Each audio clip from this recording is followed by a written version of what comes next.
guys, I just hit myself in the face. Hey guys, it's Bryn, and today I want to talk about books. As I think I've mentioned before, I'm an English major, so I love books a lot, and I really wanted to think of some ways that I could incorporate that into my channel. Plus, last summer I think I did a book haul that you guys seem to really love, so I just thought that books would be something that we can talk about together, and yeah, pretty much that.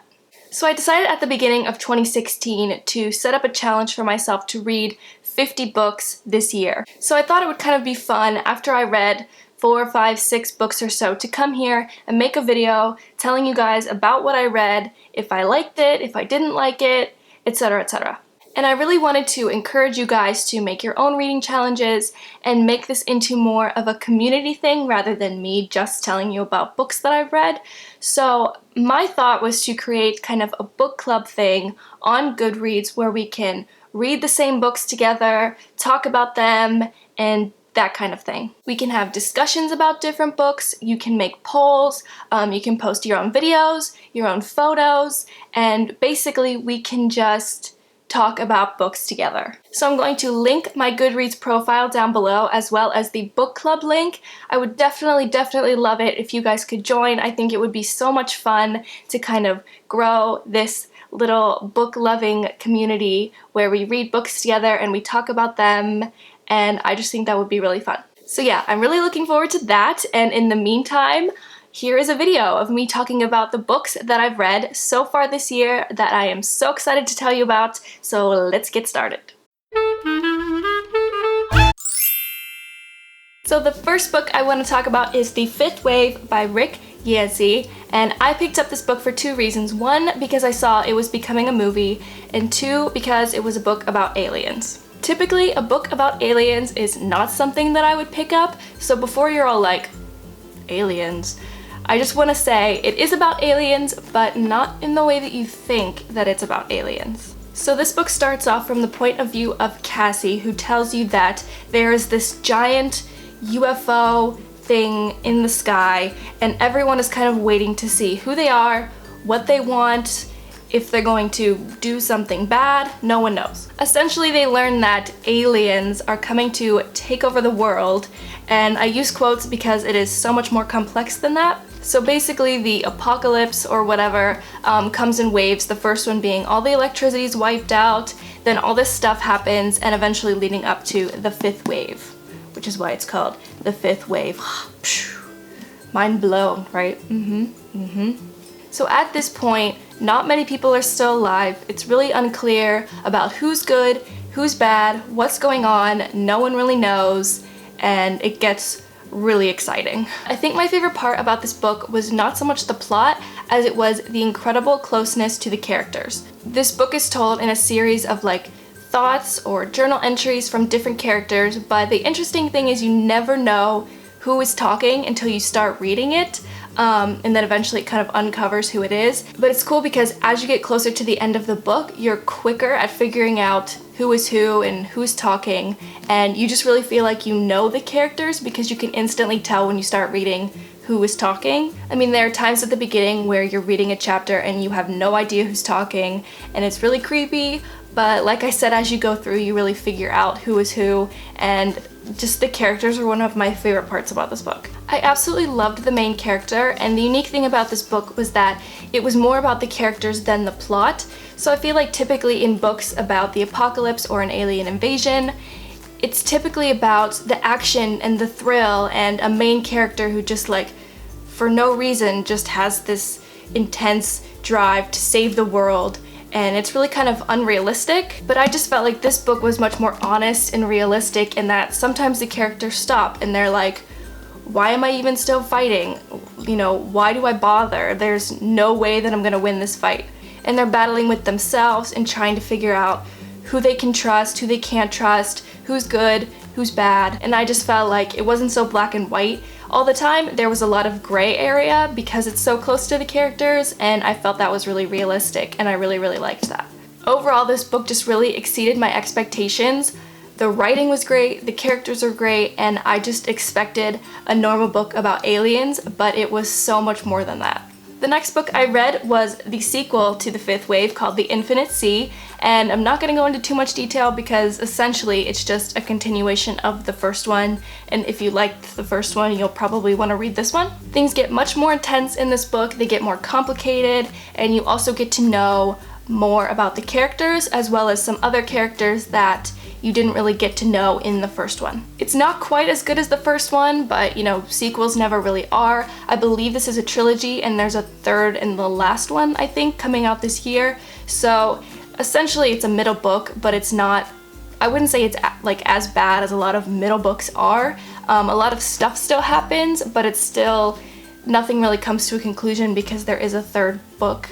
So definitely looking forward to that one. The third book I read was Illuminae by Amy Kaufman and Jay Kristoff, and I decided to pick up this book by the recommendation of my name twin, aka Bryn's Bookshelf here on YouTube. I was very skeptical to pick up this book because I'm very picky about books, and I'm very picky about the way that they're written. And the one thing that's very, very unique and different about this book is that it's told in a series of documents and instant messages and emails, and essentially the book is a collection of documents rather than one continuous narrative. So it had the potential of being very, very bad, but it was very, very good. The story revolves around Katie and Ezra, who have kind of a little romantic thing going on, but when their planet gets taken over, they have to go on 2 separate fleets, I guess they're called. But the story goes so far beyond that because they have so many other problems to deal with. There were so many twists and turns, and I honestly got to the point where I was like,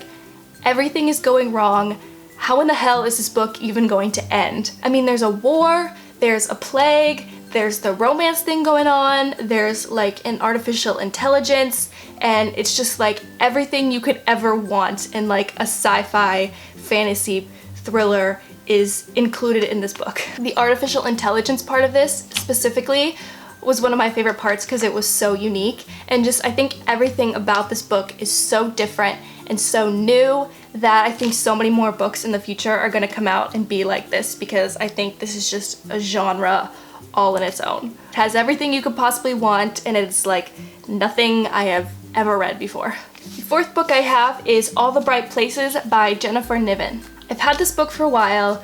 I was really looking forward to reading it, but I was also really terrified to read it because I just knew that it was going to be sad. And it was. This book made me really sad, and not in a good way. As I was reading, I could almost like feel this dark cloud hanging over my head, and even in like really happy moments, I was just like depressed. Like it just made me so sad, and like I knew bad things were gonna happen. Through the whole thing, I felt really upset and uncomfortable, and I had pretty much just decided like halfway through that I hated it, and I just thought that there was no way it could redeem itself. But eventually, I don't know, I guess I got sucked into it, and by the end of it, I put it down and stepped back, and I kind of realized the brilliance of it. All the problems that I had with this book at the end just made sense. Like, Finch's character was very scattered and unpredictable, and the plot about the school project was kind of small and insignificant,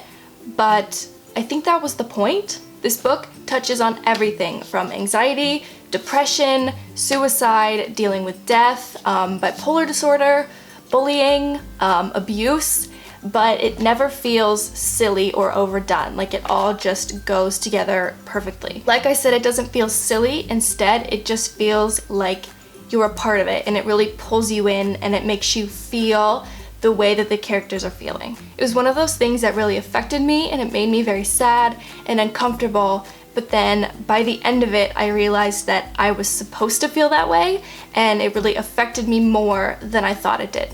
And the last book that I'm talking about for today is called Snow Like Ashes by Sara Raasch, and this is probably the least favorite of the books that I'm talking about in this video. I don't even know where I heard about this book.